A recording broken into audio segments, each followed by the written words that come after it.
নতুন বছর, নতুন বছরে সবাইকে শুভেচ্ছা জানাই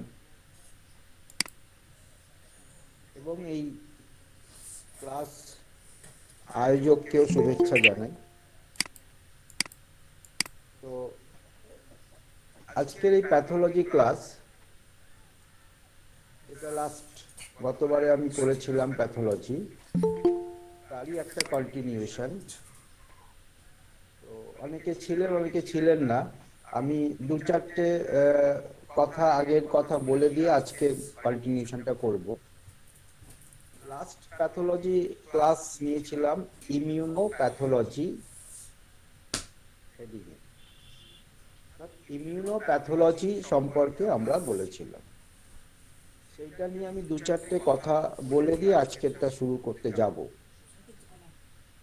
এবং এই ইমিউনো প্যাথোলজি আজকের এই পরিস্থিতিতে অনেকটাই বাস্তবতার মধ্যে চলে এসছে। যাই হোক, যেটা আমরা বলেছিলাম তার মধ্যে ইমিউনিটি এবং ইমিউনোপ্যাথোলজি দুটোই আমরা দেখি ওই আসতেও কাটে, যেতেও কাটে, ওই উভয় দিকে কাটে। করাত আছে না, আসতেও কাটে, যেতেও কাটে।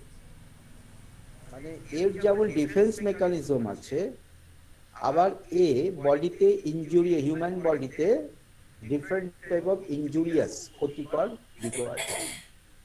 অর্থাৎ ইমিউনিটি থাকাটা যেমন ভালো, আবার ইমিউনিটি ক্ষতিকরের দিকটাও তেমনি আমাদের দেখতে হয়। সেই কারণে এটা খুব প্যাথোলজিতে খুব ইম্পর্টেন্ট একটা সাবজেক্ট।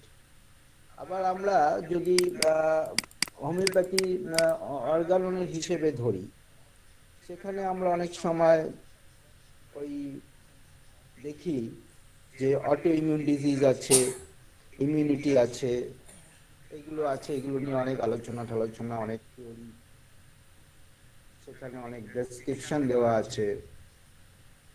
তো বেসিক জায়গাটা কিন্তু প্যাথোলজিক্যাল ফ্যাক্টর।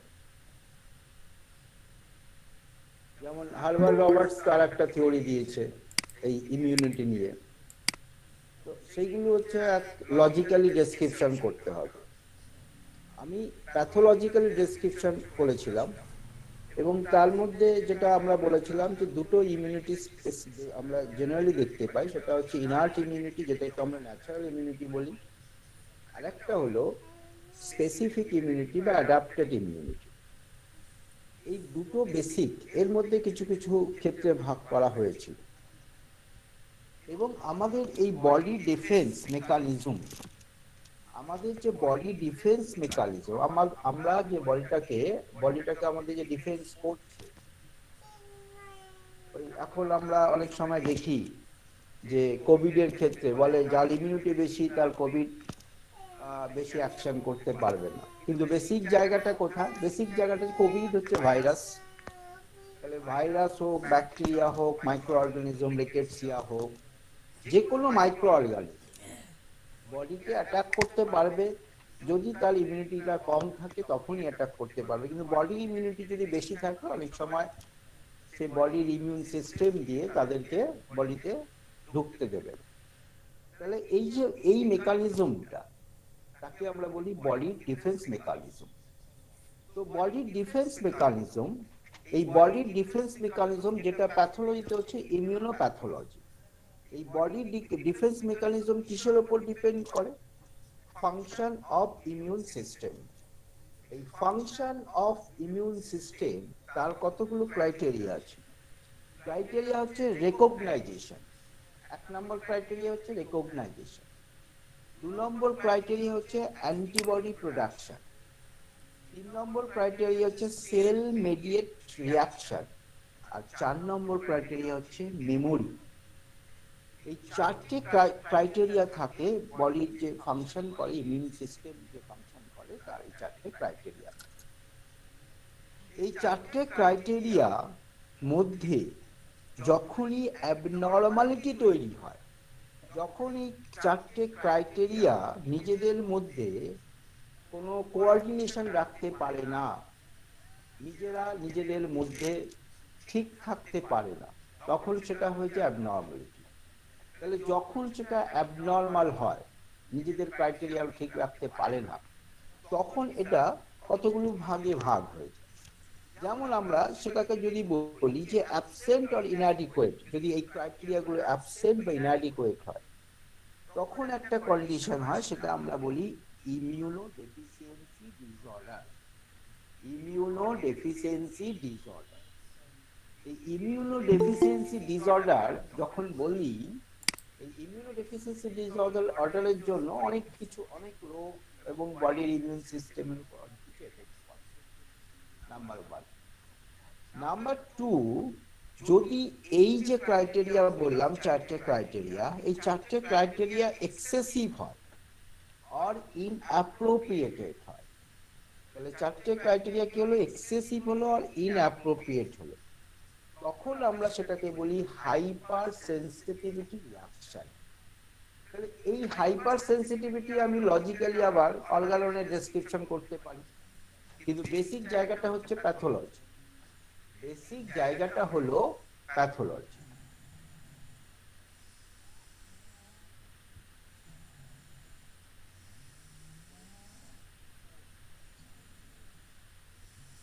তাহলে বেসিক জায়গাটা হচ্ছে প্যাথোলজি।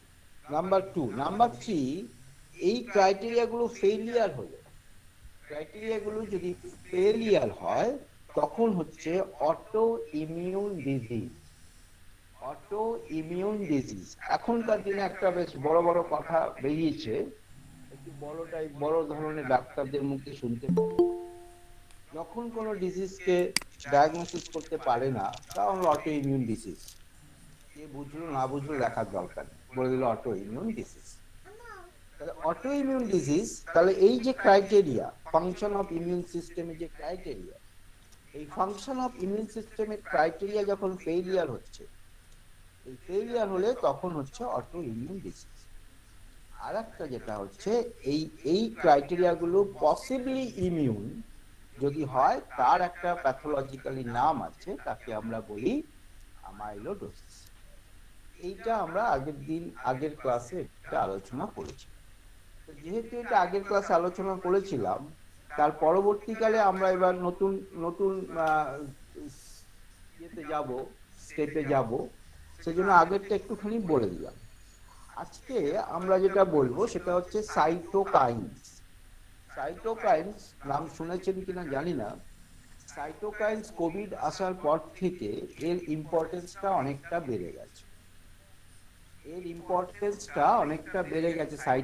সাইটোকাইনের সাথে কোভিড একটা রিলেটেড হয়ে গেছে, সেই জন্য আমি সাইটোকাইনটা নিয়ে একটুখানি বলছি। অনেকটাই প্যাথোলজি, সাইটোকাইন অনেক ডেসক্রিপটিভ আছে। আমি কয়েকটা জিনিস, এটা সাইটোকাইন ছিল, আগে ছিল, কিন্তু কোভিডের ক্ষেত্রে একটা কথা এসছে সাইটোকাইন, আবার কোভিডের সাথে রিলেটেড একটা জ্বালাপে, যে কোভিডের পেশেন্ট গুলো মারা যাচ্ছে, হঠাৎ করে মারা যাচ্ছে, তাদেরকে আবার বলছে মডার্ন মেডিসিনে সাইটোকাইন স্ট্রম, এই কথাটাও শোনা যাচ্ছে। Cytokine storm due to death due to cytokine storm. Cytokine ঝড় তৈরি হয়েছে বডির মধ্যে, সেই ঝড়ের জন্য পেশেন্টটা মারা গেল। তো এই সাইটোকাইন ব্যাপারটা কি? এটা আমাদের রিলেটেড টু ইমিউন সিস্টেম। তো সাইটোকাইন অ্যাকচুয়ালি ইমিউনো মডিউলেটিং এজেন্ট, ইমিউনোপ্যাথোলজির একটা এজেন্ট হিসেবে আমরা ধরতে পারি। কারণ এর যদি কম্পোজিশন দেখি, সাইটোকাইন বডিতেই থাকে, কিন্তু এর কম্পোজিশন যদি দেখি, প্রোটিন থাকে, পেপটাইড থাকে, গ্লাইকোপ্রোটিন থাকে, এইগুলো সাধারণত সাইটোকাইনের মধ্যে থাকছে। তাহলে সাইটোকাইনকে দুটো সিক্রেটেড হচ্ছে দুটো জায়গা থেকে, একটা হচ্ছে হেমোপয়েটিক সিস্টেম, একটা নন হেমোপয়েটিক সিস্টেম, নন হেমোপয়েটিক সেল, একটা হেমোপয়েটিক সেল। এখান থেকেই তারা সিক্রেটেড হয় এবং এরা ভেরিয়াস স্টিমুলি তৈরি করতে পারে। এবং এদের মেন যে ফাংশন, মেন যে কাজ, সেটা কি? Molecular interaction. অর্থাৎ একটা সেলের মধ্যে মলিকুলার লেভেলে, যেটাকে আমরা চোখে দেখতে পারবো না, যেটাকে আমরা ভাবতে পারবো না, এই রকম, যেটাকে আমরা অজানা হিসেবে ছেড়ে দেব, হ্যাঁ কি হচ্ছে জানি না, অজানা হিসেবে ছেড়ে দিলাম, কিন্তু প্রত্যেকের তো একটা বিজ্ঞানের এক্সপ্লানেশন আছে। আমাদের সেলুলার মলিকুলার সেলুলার আছে, মলিকুলার বায়োলজি আছে।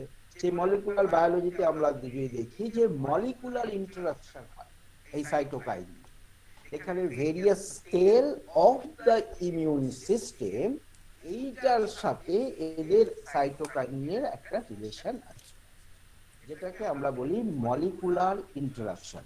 তো মেইন রোল হলো সাইটোকাইনের মলিকুলার ইন্টারাকশন, অর্থাৎ মলিকুলার লেভেলে সেলে গিয়ে তাদের মধ্যে একটা ইন্টারাকশন হয়, তাদের মধ্যে একটা ঝগড়াঝাটি তৈরি হয়ে গেল আর কি বাংলা কথা।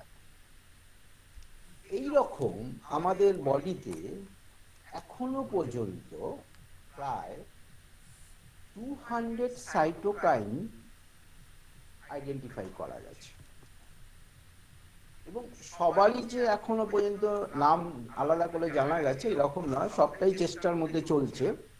তো 200 সাইটোকাইন এরকম আইডেন্টিফাই করা গেছে, এবং এই সাইটোকাইনের অনেকগুলো টাইপ, সাব টাইপ এরকম, আলফা বিটা, আলফা করেছে, বিটা করেছে, তার সাব টাইপ করেছে আলফা 1 আর বিটা 1, আলফা 2, বিটা 2, এরকম এক এক জায়গায় এক এক রকমের সাব টাইপ তারা করেছে। সেই কারণে বেসিক্যালি এই সাইটোকাইনিনকে 3টে গ্রুপে ভাগ করা হয়েছে। তাহলে 3টে গ্রুপ এই সাইটোকাইনিনের কি?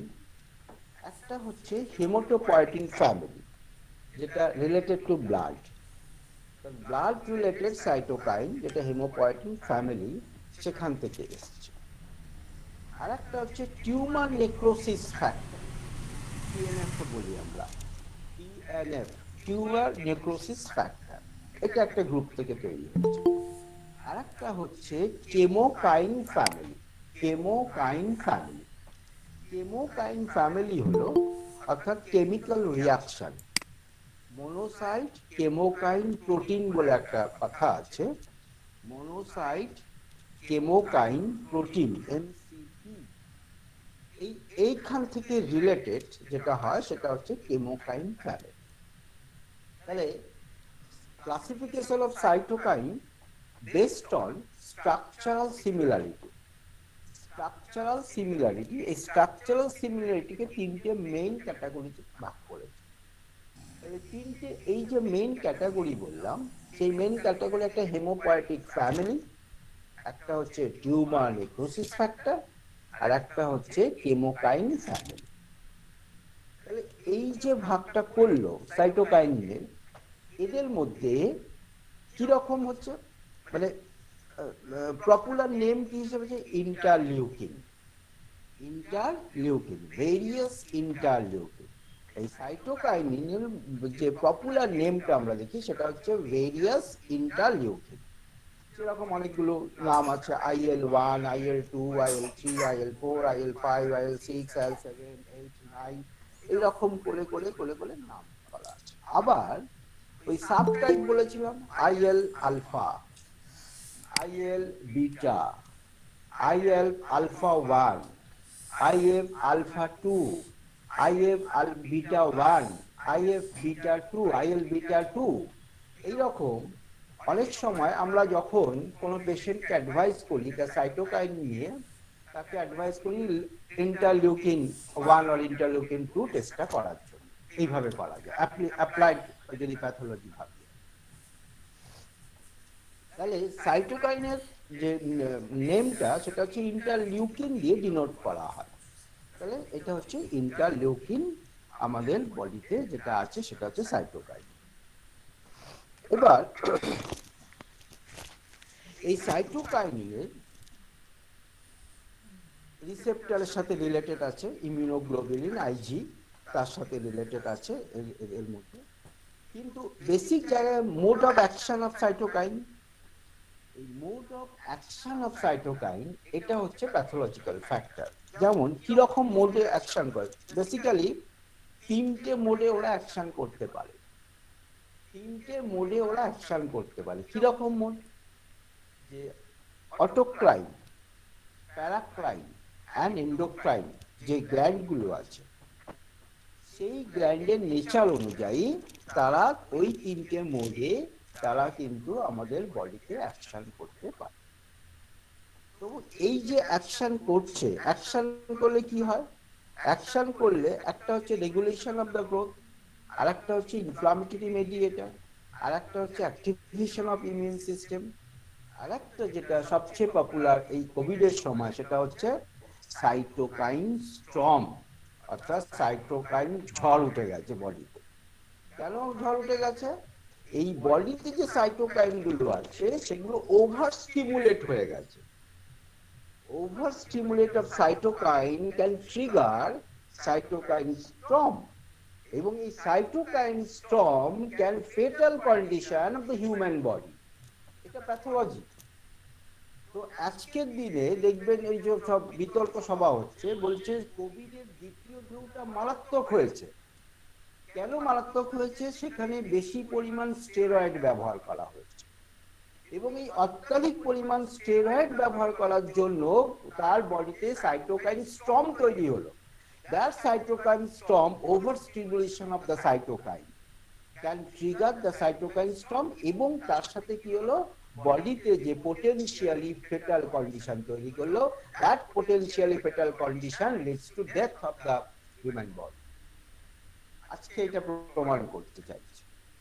তার মানে এই যেটা প্রমাণ করতে চাইছে, এটা আমাদের কাছে একটা সময় ভাষা ভাষা বলে সাইটোকাইন স্টর্ম কি হচ্ছে, এবং এর একটা নতুন ইনস্ট্রুমেন্টও বেরিয়েছে, বড় একটা কম্পিউটারের একটা ইনস্ট্রুমেন্ট বেরিয়েছে সাইটোকাইন, এই বিভিন্ন ধরনের সাইটোকাইন ইন্টারলিউকিন ডিনোট করার জন্য, ইন্টারলিউকিনকে আইডেন্টিফাই করার জন্য বেশ সুন্দর কাজ হয় তাতে।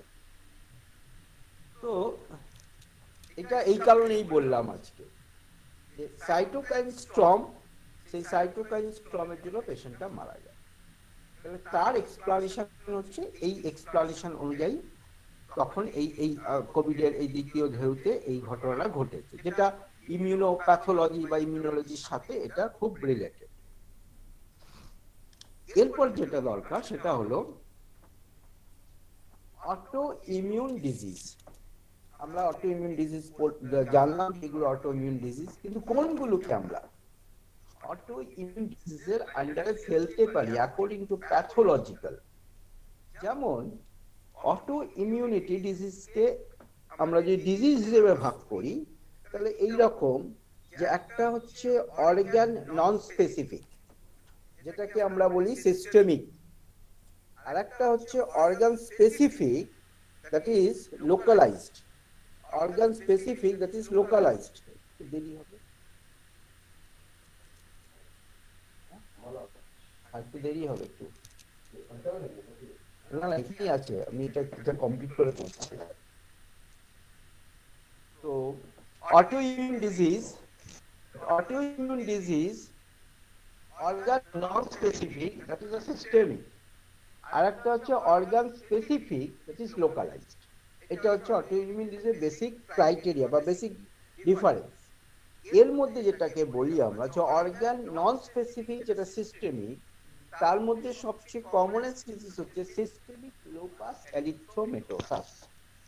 সিস্টেমিক লুপাস এরিথ্রোমেটোসাস, এই সিস্টেমিক লুপাস এরিথ্রোমেটোসাস, যেটাকে আমরা সংক্ষেপে বলি এসএলই। অনেকের মুখে শুনবেন যে এসএলই হয়েছে।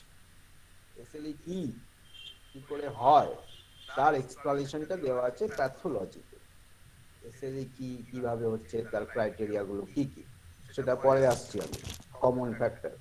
কিন্তু অর্গান নন স্পেসিফিক বা সিস্টেমিক যে অটো ইমিউন ডিজিজ, তার মধ্যে বললাম number 1 systemic lupus erythematosus SL.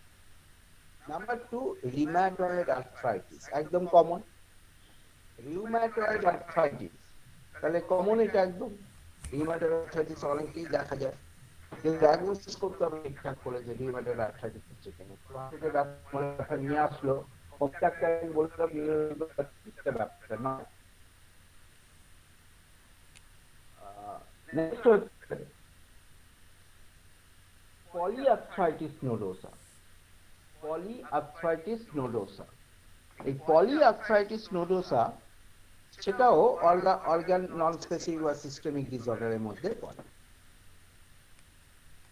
আরেকটা হচ্ছে সাজোগ্লেন সিনড্রোম, সাজোগ্লেন সিনড্রোম, এই কয়েকটা আমরা, আরো অনেক আছে, আমি কয়েকটা খালি এক্সাম্পল দিয়ে বলছি যে organ non specific autoimmune disease আর সিস্টেমিক ডিজিজ। নেক্সট হচ্ছে অর্গান স্পেসিফিক, যেগুলো লোকালাইজড হয়। অর্গান স্পেসিফিক যেগুলো লোকালাইজড হয়, এই লোকালাইজডের ক্ষেত্রে আমরা দেখতে পারি যে কতগুলো ফ্যাক্টর, সেটা হচ্ছে যে এন্ডোক্রিন গ্ল্যান্ড, এন্ডোক্রিন গ্ল্যান্ডের সাথে রিলেটেড, অ্যালিমেন্টারি ট্র্যাকের সাথে রিলেটেড, ব্লাড সেলের সাথে রিলেটেড, এবং এইগুলো ছাড়া আদার্স যেগুলো আছে তার সাথে রিলেটেড কিছু ডিজিজ আছে, এগুলো অটোইমিউন ডিজিজের মধ্যে পড়ে। তাহলে তাহলে কি বললাম যে অর্গান স্পেসিফিক বা লোকালাইজড, এই অর্গান স্পেসিফিক বা লোকালাইজড এর মধ্যে এন্ডোক্রিন গ্ল্যান্ড, এন্ডোক্রাইন গ্ল্যান্ড যেগুলো আছে তার মধ্যে গ্রেভস ডিজিজ আছে, আর সবচেয়ে কমনেস্ট হচ্ছে type 1 diabetic mellitus, type 1 diabetic mellitus. আচ্ছা, লোক সংখ্যা কমে যাচ্ছে, বুঝতে অসুবিধা হচ্ছে নাকি? হ্যালো, হ্যাঁ হ্যাঁ হ্যাঁ হ্যাঁ, রেজাল্ট ওয়েবসাইটে পাবেন, স্বাস্থ্য ভবনের ওয়েবসাইটে পেয়ে যাবেন রেজাল্টটা। হ্যাঁ হ্যাঁ হ্যাঁ হ্যাঁ হ্যাঁ হ্যাঁ হ্যাঁ হ্যাঁ হ্যাঁ হ্যাঁ,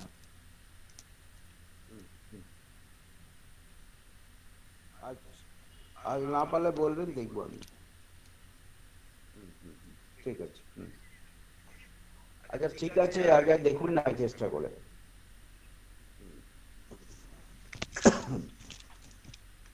হ্যালো, তো নন, হ্যালো, কি বলছে? স্যার ঠিক আছে স্যার, সমস্যা নেই। কমে যাচ্ছে কেন, বুঝতে একটু পারছেন নাকি? সাউন্ডটা একটু কম হচ্ছে স্যার। সাউন্ড কম হচ্ছে? জি স্যার, সাউন্ড কম হচ্ছে একদম? একটু কম স্যার। একটু কম? জি কেন কম হচ্ছে, কেন কম তো হওয়ার কথা, দেখি।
হ্যালো, শোনা যাচ্ছে বা ঠিকঠাক?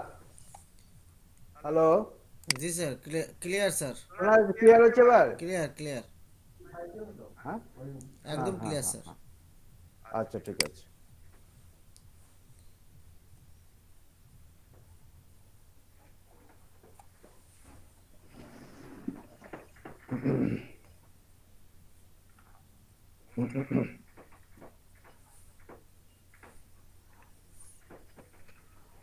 হ্যালো, শোনা যাচ্ছে? Clear sir, clear. আচ্ছা, ব্যাস ঠিক আছে। তো যেটা বলছিলাম, লাস্ট কি বললাম, ও সাইটোকাইন, সাইটোকাইনের পরে আমরা যেটা আলোচনা করছিলাম সেটা হলো যে auto immune disease, auto immune ডিজিজের মধ্যে যে অর্গান স্পেসিফিক যে অটো ইমিউন ডিজিজ গুলো আছে, সে অর্গান স্পেসিফিক অটো ইমিউন ডিজিজের মধ্যে হলো endocrine gland related, endocrine gland related number one. Number two হচ্ছে অ্যালিমেন্টারি ট্র্যাক রিলেটেড। নেক্সট হচ্ছে ব্লাড সেলস অ্যান্ড আদার্স। তাহলে এই এন্ডোক্রিন গ্ল্যান্ড আমাদের বডিতে যে এন্ডোক্রিন গ্ল্যান্ড গুলো আছে, সেই এন্ডোক্রিন গ্ল্যান্ডে তো অনেকগুলো ডিজিজ হয়। তো তার মধ্যে রিলেটেড অটো ইমিউন ডিজিজ যদি আমরা দেখি, সবচেয়ে কমন যেটা টাইপ 1 ডায়াবেটিক মেলিটাস। এটা হচ্ছে সবচেয়ে কমন বা কমনেস্ট বলতে পারি আমরা। আরেকটা হচ্ছে গ্রেভস ডিজিজ বা হাসিমোটো থাইরয়েডাইটিস। এই যে ডিজিজ গুলো আছে, এই ডিজিজ গুলো organ specific localised disease related to endocrine gland. আবার অ্যালিমেন্টারি ট্র্যাক্ট, তার সাথে কিছু রিলেটেড ডিজিজ আছে। এই অ্যালিমেন্টারি ট্র্যাক্ট রিলেটেড ডিজিজ গুলোর মধ্যে যেটা পাই আমরা, সেটা হচ্ছে আলসারেটিভ কোলাইটিস। খুব কমন একদম, আলসারেটিভ কোলাইটিস। বা এটা অনেক সময় দেখা দেয় ক্রনস ডিজিজ হিসেবে। এর আরেকটা নাম হলো ক্রনস ডিজিজ হিসেবে। আরেকটা নাম হচ্ছে ওই ইডিওপ্যাথিক বাওয়েল ডিজিজ। ওই বারবার খালি পায়খানা যাবে, মানে তার হ্যাবিট হচ্ছে এইরকম, বারবার একটা পায়খানা যাওয়ার একটা হ্যাবিট সারাদিনে 10 বার 12 বার 14 বার এরকম যাচ্ছে। তাহলে এই যে তার তার তার সাথে রিলেটেড ডিজিজ গুলো ulcerative colitis, Crohn's disease, irritable bowel disease, এইগুলো হচ্ছে এর সাথে রিলেটেড। বাট এইগুলো হচ্ছে আমরা বলতে পারি যে অর্গান স্পেসিফিক বা localisation auto immune disease. Next হচ্ছে ব্লাড সেল রিলেটেড। আমাদের যে ব্লাড, বডিতে যে ব্লাড থাকে, সেই ব্লাডের যে সেলগুলো থাকে, তার মধ্যে neutrophil, eosinophil, basophil, lymphocyte, monocyte, RBC, এই যে সেলগুলো থাকে, এই সেলগুলোর সাথে রিলেটেড যে যদি অটো ইমিউন ডিজিজ গুলো হয়, তার মধ্যে যেটা হলো পার্নিসিয়াস অ্যানিমিয়া আর অটো ইমিউন হেমোলাইটিক অ্যানিমিয়া। এই দুটো হচ্ছে সবচেয়ে কমন। পার্নিসিয়াস অ্যানিমিয়া যাতে সিভিয়ার অ্যানিমিয়া হয়, হিমোগ্লোবিন লেভেল অনেকটাই কমে যায়। আর একটা হলো যে অটো ইমিউন হিমোলাইটিক অ্যানিমিয়া। তাহলে দেখুন যে অ্যালিমেন্টারি ট্র্যাক্ট এবং ব্লাড সেল রিলেটেড এই ডিজিজ গুলো অটো ইমিউন ডিজিজ হিসেবে আমরা ধরতে পারি। এবং তার সাথে আরেকটা যে ডিজিজ থাকে সেগুলো হচ্ছে আদার্স, মানে এইগুলো বাদ দিয়ে কিছু কমন ডিজিজ আছে। যেমন কমন ডিজিজের মধ্যে যেটা আমরা সব থেকে দিই, অটো ইমিউন স্কিন ডিজিজ। আমাদের কাছে অনেক স্কিন ডিজিজ আসে, কিন্তু অটো ইমিউন স্কিন ডিজিজ, তাহলে এই অটো ইমিউন স্কিন ডিজিজ এবং তার সাথে অটো ইমিউন রিলেটেড যেগুলো থাকে, তার মধ্যে মাসথেনিয়া গ্রাভিস একটা আছে, নার্ভাস সিস্টেম ডিসঅর্ডার ডিজিজ। এইগুলো হচ্ছে অটো ইমিউন ডিজিজের কমন ডিজিজের কথাগুলো বললাম। এছাড়াও অনেকগুলো ডিজিজ এর সাথে রিলেটেড থাকে, অতগুলো আর বললাম না। তাহলে এই যে রিলেটেড ডিজিজ, তার মধ্যে কেন এইগুলো বললাম, তার কতগুলো কারণ আছে। যে auto immune disease rheumatoid arthritis common, auto immune disease polyarthritis nodosa pan, এটা হচ্ছে common. Auto immune disease type 1 diabetic mellitus common. আচ্ছা, auto immune disease, Crohn's disease, ulcerative colitis, এইগুলো প্রচুর পেশেন্ট পাওয়া যায়। ঠিক আছে, পেশেন্ট এইগুলো এই কমপ্লেন গুলো নিয়ে আসে। তাহলে এই কমপ্লেন গুলো যখন নিয়ে আসে, তার যদি আমরা অ্যানালাইসিস করতে পারি, তার যদি আমরা ডেসক্রিপশন করতে পারি, তখন কিন্তু এই অটো ইমিউন ডিজিজ হিসেবে বা অটো ইমিউনিটি হিসেবে বা ইমিউনোলজি চ্যাপ্টার হিসেবে এদেরকে ডেসক্রিপশন করে নিজেকে বুঝতে হবে। তাহলে পেশেন্টকে ঠিকঠাক করে আমরা কিওর করতে পারবো। তার মধ্যে প্রথম যেটা বলেছিলাম আমরা, সিস্টেমিক লুপাস এরিথ্রোমেটোসাস। এই সিস্টেমিক লুপাস এরিথ্রোমেটোসাস এসএলইটা খুব কমন ডিজিজ। এসএলইটা এখনকার দিনে খুব কমন ডিজিজ। আমি এখানে দেখেছি, আমাদের এখানে একটা হসপিটালে, সেখানে রিউমাটোলজি বলে আলাদা ডিপার্টমেন্ট আছে। তো সেই রিউমাটোলজিতে এত পেশেন্ট হয়, সেই পেশেন্টে প্রায় 80% পেশেন্ট এসএলই পেশেন্ট। তারা সকাল থেকে এসে লাইন দিচ্ছে, মানে মডার্ন মেডিসিনের কথা বলছি, সকাল থেকে এসে লাইন দিচ্ছে রাত্রি 8টা 10টা পর্যন্ত, শুধু এসএলই পেশেন্ট। মানে তার মানে বোঝা যায় যে এসএলই পেশেন্ট দিনের পর দিন কিরকম করে বাড়ছে। এবং এই এসএলই যেটা অর্গান অর্গান নন স্পেসিফিক বা সিস্টেমিক ডিসঅর্ডারের মধ্যে পড়ে। তো এই সিস্টেমিক ডিসঅর্ডারের মধ্যে যখন পড়ে, তার সাথে আমাদের জানতে হবে যে এসএলইটা কি। এসএলই নামটাই এসছে এরকম, সিস্টেমিক লুপাস এরিথ্রোমেটোসাস। তাহলে এই systemic auto immune disease, systemic ইমিউনিটিটা, যত সিস্টেম আছে বডিতে সমস্ত সিস্টেমের ইমিউনিটি কিন্তু নষ্ট হয়ে যাচ্ছে, ইমিউনিটিটা নষ্ট হয়। আর একটা কি বলে কেউ, এটা আরেকটা নাম হচ্ছে কোলাজেন ডিজিজ, কোলাজেন ডিজিজ। আর এই লুপাস, লুপাস কথাটা এসছে সিস্টেমিক লুপাস এরিথ্রোমেটাস, লুপাস কথাটা এসছে জেনারেলি ল্যাটিন ওয়ার্ড থেকে, ল্যাটিন ওয়ার্ড উলফ, উলফ কথা থেকে এসছে লুপাস কথাটা। কারণ এখানে স্কিনটা, এই যে এসএলই যে স্কিন, এসএলই পেশেন্টের যে স্কিনটা, স্কিনটা অনেক সময় লুপাসের মতন হয়, অর্থাৎ ওই উলফের মতন হয়। সেই জন্য স্কিনের যে চেঞ্জ, এই স্কিনের চেঞ্জ দেখে ডায়াগনোসিস করা যায়। সেই কারণে যখন আমরা মেডিসিন পড়াই তখন আমরা মেডিসিনে বলি যে clinical feature, sign and symptom, symptom and sign, sign and symptom. তাহলে এই যে দুটো ফ্যাক্টর, এই দুটো ফ্যাক্টর আমাদের দেখে তবে আমি ক্লিনিক্যাল ডায়াগনোসিস করতে পারি। তেমনি এই সিস্টেমিক লুপাস এসএলই, এই ল্যাটিন ওয়ার্ড থেকে এসছে লুপাস। এই ল্যাটিন ওয়ার্ডের লুপাসের মিনিং হচ্ছে উলফ। এই উলফ স্কিনটা তখন হয়ে যায় উলফের মতন, স্কিন লাইক এ উলফ, এই এসএলইতে হয়ে যায়। সেখান থেকে এই কথাটা এসছে সিস্টেমিক লুপাস এরিথ্রোমেটোসাস। এই সিস্টেমিক লুপাস এরিথ্রোমেটোসাস এর কতগুলো এটিওলজিক্যাল ফ্যাক্টর আছে। এটিওলজিক্যাল ফ্যাক্টর ডিপেন্ড অন, একটা হচ্ছে আমরা ধরি genetic, genetic condition. Genetic condition কেন, যে তার ফ্যামিলি হিস্ট্রি, আমরা তো কেস থেকে সময় ফ্যামিলি হিস্ট্রি নিই, তার ফ্যামিলি হিস্ট্রিতে আছে, তার জেনেটিক্যালি আছে, তার ফ্যামিলি হিস্ট্রিতে আছে। সেই জন্য ধরতে পারি তার জেনেটিক একটা ফ্যাক্টর থাকতে পারে, সেই জেনেটিক ফ্যাক্টর থেকে সেটা আসতে পারে। আর একটা হচ্ছে এনভায়রনমেন্টাল ফ্যাক্টর, অর্থাৎ বিভিন্ন এনভায়রনমেন্টাল ফ্যাক্টর, এনভায়রনমেন্টে বিভিন্ন ধরনের ফ্যাক্টর ডেভেলপ করে। এই যে মনে করুন কোভিড এর ক্ষেত্রে, একটা সবচেয়ে কমন এক্সাম্পল এখন পাওয়াই যাচ্ছে, কোভিড এর ক্ষেত্রে প্রচুর অ্যাবিউজ অফ অ্যান্টিবায়োটিক হয়েছে, প্রচুর অ্যাবিউজ অফ স্টেরয়েড হয়েছে। তাহলে এই abuse of antibiotic, abuse of steroid, তার ক্ষেত্রে এই এনভায়রনমেন্টাল ফ্যাক্টর অফ এসএলই, তাদের ক্ষেত্রে যারা এই ধরনের পেশেন্টরা প্রচুর পরিমাণে অ্যান্টিবায়োটিক খেয়ে নিয়েছে, যারা প্রচুর পরিমাণে স্টেরয়েড ব্যবহার করে নিয়েছে, তাদের অনেকের ক্ষেত্রে হয়তো দেখা যাবে 2 বছর বা 4 বছর পরে এসএলই ডেভেলপ করেছে। So that SLE is a factor of environmental factor. And environmental factor depend on certain drugs abuse. কিছু কিছু ড্রাগ আছে যে ড্রাগগুলো অ্যাবিউজ হচ্ছে, উল্টো পাল্টা ব্যবহার করছে উইদাউট অ্যাডভাইস অফ ডাক্তার, মানে ডাক্তারের অ্যাডভাইস ছাড়া এগুলো ব্যবহার করছে, নিজের মতন ব্যবহার করে নিচ্ছে। তো এই যে নিজের মতন ব্যবহার করে নিচ্ছে, তার ফলে কি হলো, তার ফলে তার মধ্যে একটা সিস্টেমিক ডিসঅর্ডার তৈরি হবে, যেটা আগামী দিনে সিস্টেমিক লুপাস এরিথ্রোমেটাস এসএলই হিসেবে ডেভেলপ করতে পারে। নাম্বার 1।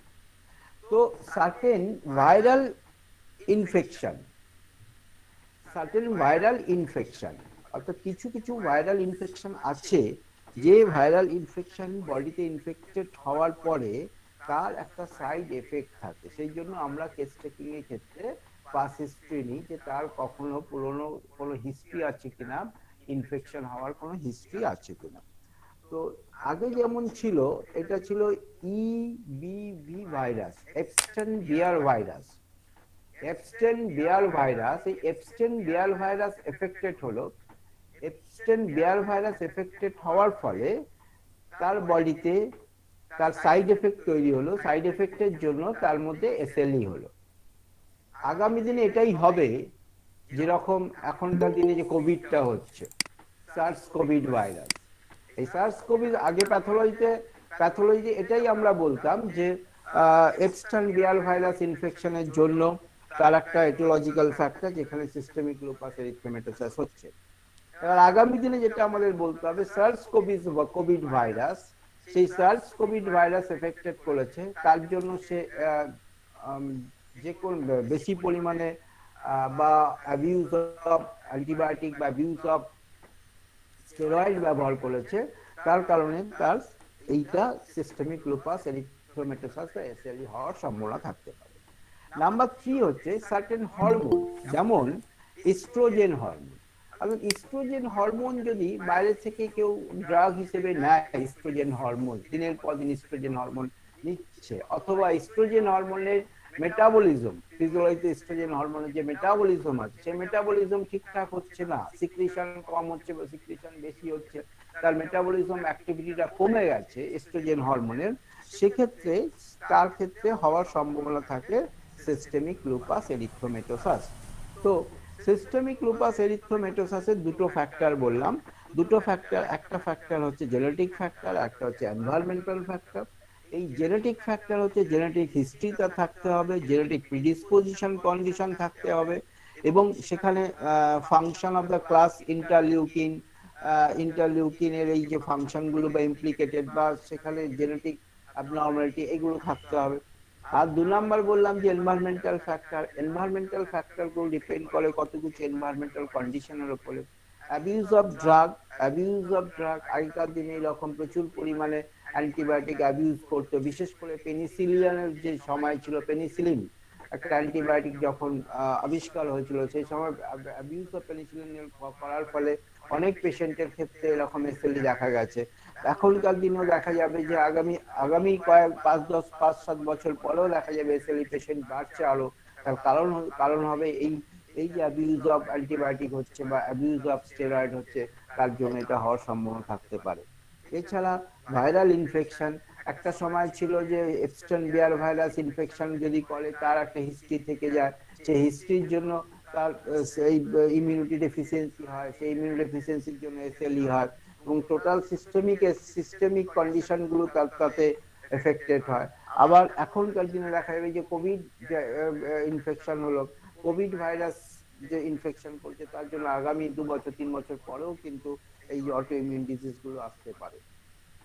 আর একটা বললাম যে অ্যাবিউজ অফ হরমোন বা সার্টেন হরমোন, স্পেশালি ইস্ট্রোজেন, এই ইস্ট্রোজেন হরমোনটা যদি ঠিকমতো মেটাবলাইজ না হয়, ইস্ট্রোজেন হরমোন যদি কেউ বেশি পরিমাণে আর্টিফিশিয়াল ইস্ট্রোজেন হরমোন বাইরে থেকে খেয়ে নেয়, বা বডির যে ইস্ট্রোজেন থাকে সেই ইস্ট্রোজেন কম সিক্রিশন হচ্ছে বা বেশি সিক্রিশন হচ্ছে, তার ফলে দেখা যায় যে বডিতে অটোইমিউন ডিসঅর্ডার হওয়ার সম্ভাবনা থাকতে পারে।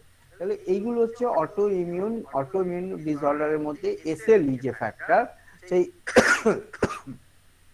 এসএলই ফ্যাক্টরের মধ্যে এইগুলো জেনারেলি আসে। তার ফলে আমরা দেখতে পাই যে বডিতে different type of disease condition তৈরি হতে পারে, different type of disease condition তৈরি হতে পারে। এরপরে যেটা বলবো আমরা যে এই এসএলইর প্যাথোজেনেসিস একটা ফ্যাক্টর আছে, এবং এই প্যাথোজেনেসিস ফ্যাক্টরের সাথে রিলেটেড কিছু ফ্যাক্টর থাকে, যে ফ্যাক্টরগুলোকে আমরা সাধারণত এসএলই ওই কি করে বুঝবো, কিছু কিছু কন্ডিশন তো দেখতে হবে যে সিস্টেমিক স্ক্লেরোসিস সাথে কন্ডিশন কি কি কন্ডিশন আসতে পারে। সেই কন্ডিশন গুলো, কয়েকটা কন্ডিশন আমি বলে রাখি, কারণ অনেক কন্ডিশন আছে যেগুলোকে আরো কিছু ডেসক্রিপশন না করলে বোঝা যাবে না। তার মধ্যে কয়েকটা এসএল এর কন্ডিশন হচ্ছে যে, 1 নম্বর হচ্ছে ম্যাল অ্যাবজর্পশন সিনড্রোম, অর্থাৎ আমাদের বডিতে যে মেটাবলিজম হয়, আমাদের carbohydrate, protein, fat, vitamin, minerals, এইগুলো আমরা যে ফুড মেটেরিয়াল হিসেবে খাচ্ছি, খাওয়ার পরে এইগুলো বডিতে যখন মেটাবলিজম হচ্ছে, এই মেটাবলিজম হওয়ার পরে একটা অ্যাবজর্পশন হওয়া হবে, বডিতে অ্যাবজর্পশন করে। বডি অ্যাবজর্পশন যদি ফুল অ্যাবজর্পশন না করে, তাহলে বডি সেলগুলোতে ডেভেলপ হবে না, বা বডি সেলগুলোর যে ফিজিওলজিক্যাল মেকানিজম আছে, সেই মেকানিজম গুলো ঠিকঠাক মতন হবে না। ঠিক আছে? তো বডি সেলগুলোর মেকানিজম গুলো ঠিকঠাক মতন হবে না, ন্যাচারালি আমরা তাহলে কি দেখতে পাই, ম্যাল অ্যাবজর্পশন সিনড্রোম তৈরি হচ্ছে।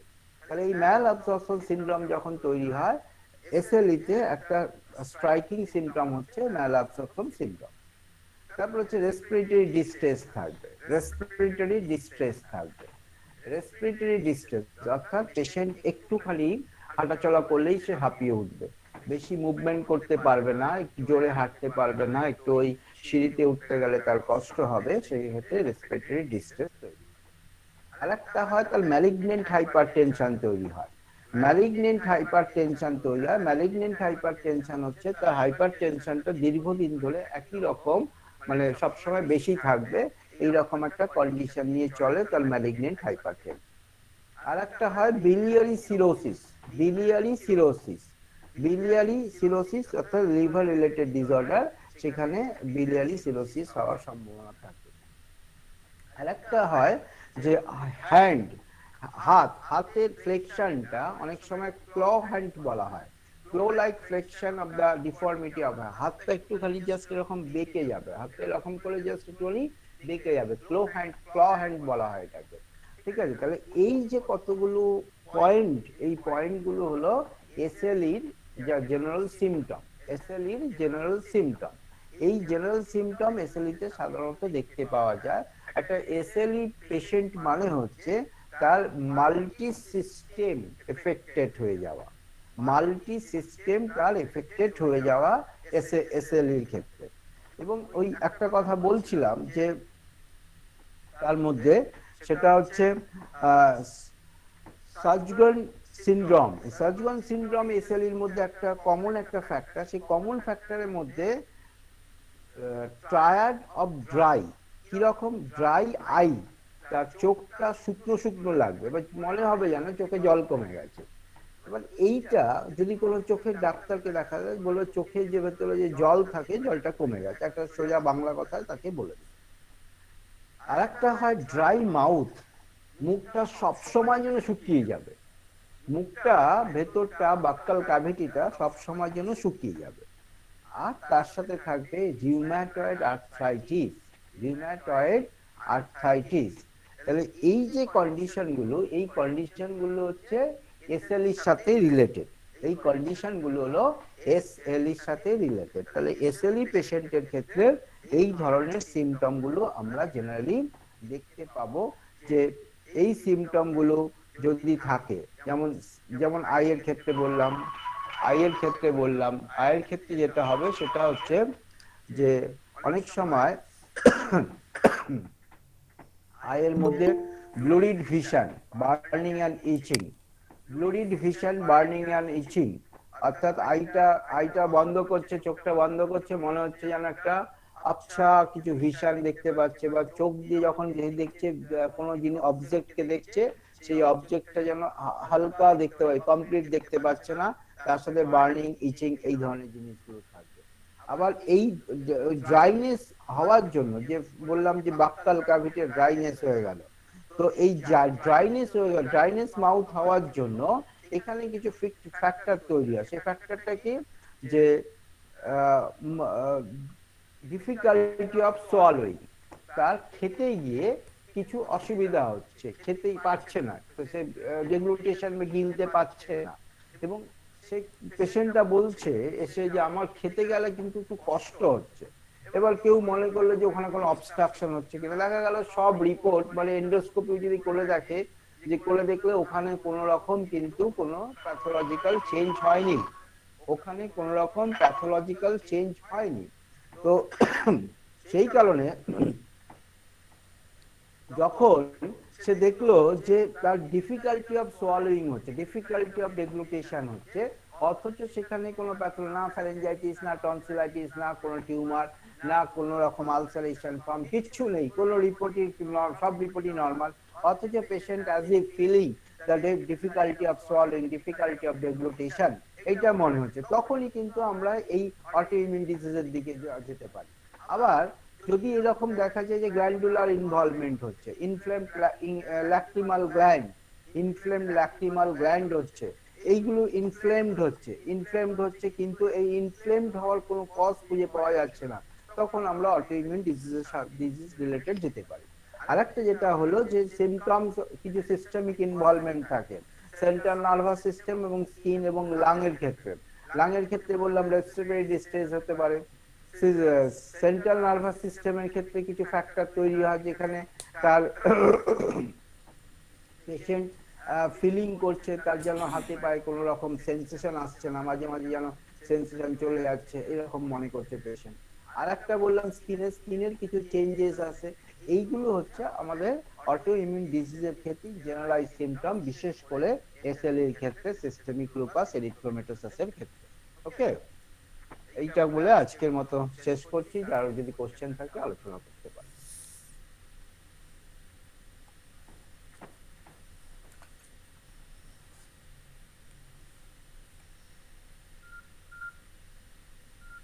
অজয় দা, হ্যাঁ বলুন। ঘুমিয়ে পড়লেন নাকি? না না, আছি আমি। ও আচ্ছা আচ্ছা, আমি ভাবলাম ঘুমিয়ে পড়েছেন। হুম। কারো কোনো প্রশ্ন থাকলে।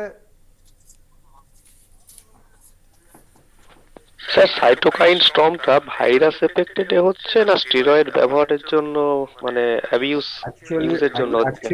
অ্যাকচুয়ালি এখন এখন যেটা খুব ডিসকাশন চলছে আর কি, ঠিক আছে, এই পেশেন্ট গুলো মানে সেকেন্ড ওয়েভে পেশেন্টটা তো মারা গেল কেন, এবার পেশেন্টটা তো মারা গেল কেন সেটা ডিসকাশন করতে গিয়ে এক্সপার্টরা, বিভিন্ন জায়গার এক্সপার্টরা বলছে যে অ্যাবিউজ অফ স্টেরয়েড করা হয়েছে। যে স্টেরয়েড গুলো ব্যবহার করা দরকার ছিল না, বা যে স্টেরয়েড গুলো ব্যবহার করেছে তার অ্যাক্টিভিটি হিউম্যান বডিতে কতটা, সেটা নিয়ে কোনো রিসার্চ হয়নি, অথচ ব্যবহার করে দিয়েছে।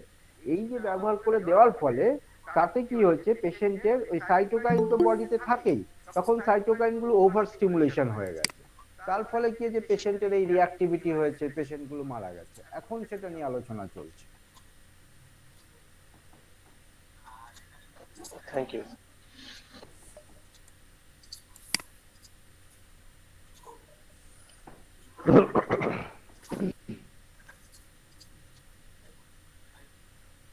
আর কারো কিছু প্রশ্ন আছে কিছু? যদি আপনাদের কারো কোনো প্রশ্ন থাকে আপনারা প্রশ্ন রাখতে পারেন। বিষয়টা একটু গোলমেলে বিষয় তো, সেই জন্যই বলছি, কারো কিছু যদি প্রশ্ন থাকে বলুন, আমি যতটা পারবো একটু ছোট করে বলতে পারি। টোটাল বিষয়টাই আমাদের ইমিউন সিস্টেমটা এরকম গোলমেলে, মজারও ব্যাপার আছে, গোলমেলে ব্যাপারও আছে, কিন্তু বেসিক জায়গাটা বুঝতে গেলে একটুখানি অন্যান্য জিনিসগুলো পড়ে নিতে হবে। আর এসএলই এটা আর ডিএলইর মধ্যে ডিফারেন্সটা কি যদি একটু বুঝিয়ে বলেন। এসএলই আর ডিএলই। এসএলই আর ডিএলই দুটোই তো ইমিউন সিস্টেমের সাথে রিলেটেড। এবার এখানে এখানে সেলুলার যে সেলুলার রেসপন্সগুলো একটু আলাদা আলাদা হয়। সেলুলার রেসপন্সটা একটু আলাদা আলাদা এদের ক্ষেত্রে হয়। সেই সেলুলার রেসপন্সের মধ্যে যে প্যাথোলজিক্যাল প্যাথোজেনেসিস যে অটো ইমিউনিটি থিওরি আছে, সেই থিওরির মধ্যে sequestrum and auto antigenic theory একটা আছে, রেগুলেটরি মেকানিজম আছে, আর generation and maintenance of tolerance of energy, যেখানে টি আর বি লিম্ফোসাইট, এই বেসিসের ওপরে, এই থিওরিগুলোর ওপরে দুটোকে আলাদা করা হয়েছে। আর একটা যেটা করা হয়েছে যে ক্লোনাল এলিমিনেশন করা হয়েছে, clonal elimination and concept on clonal energy. এই ক্লোনাল এনার্জি এবং ক্লোনাল এলিমিনেশনের উপরে এই দুটোকে আলাদা করা হয়েছে। আর একটা হচ্ছে suppress of T sell, suppress of T cell according to the different mechanism, are their tolerance of achieve a population of specific suppressor T cell. এই টি সেল কোথায় কি রকম করে অ্যাক্টিভ করবে তার উপর ডিফারেন্সিয়েশনটা করা হয়েছে এসএলএমডি।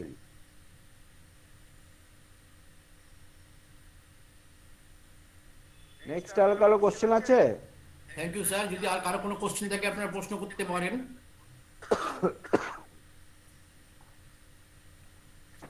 স্যার, এসএলই আর ডিএলই এই দুটোই কি জেনেটিক হতে পারে? হ্যাঁ, দুটোতেই জেনেটিক একটা ফ্যাক্টর থাকে, জেনেটিক হতে পারে অ্যাবসলিউটলি, এইরকম মানে প্যাথোলজিতে নেই, কিন্তু জেনেটিক একটা ফ্যাক্টর থাকে, সেটাকে বলি আমরা genetic predisposition to develop auto antibodies to nuclear and cytoplasm. এই আমাদের সেলের যে নিউক্লিয়ার এবং সাইটোপ্লাজম আছে, তার সাথে রিলেটেড করে জেনেটিক প্রিডিসপোজিশন ডেভেলপ করে, সেটা অটো অ্যান্টিবডিজ হিসেবে ডেভেলপ করার ফলে সেটা হতে পারে। মানে স্পেসিফিক্যালি যে হবেই এর কোনো মানে নেই, তবে হওয়ার চান্স আছে অ্যাকর্ডিং টু প্যাথোলজিক্যালি বললাম।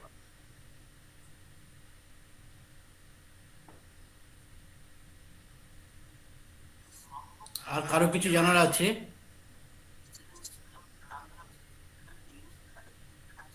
যদি কারো কোনো প্রশ্ন না থাকে তাহলে আমরা শুধু শুধু বসে থাকবো না। হ্যাঁ, তাহলে আমরা শেষ করব এখন। হুম।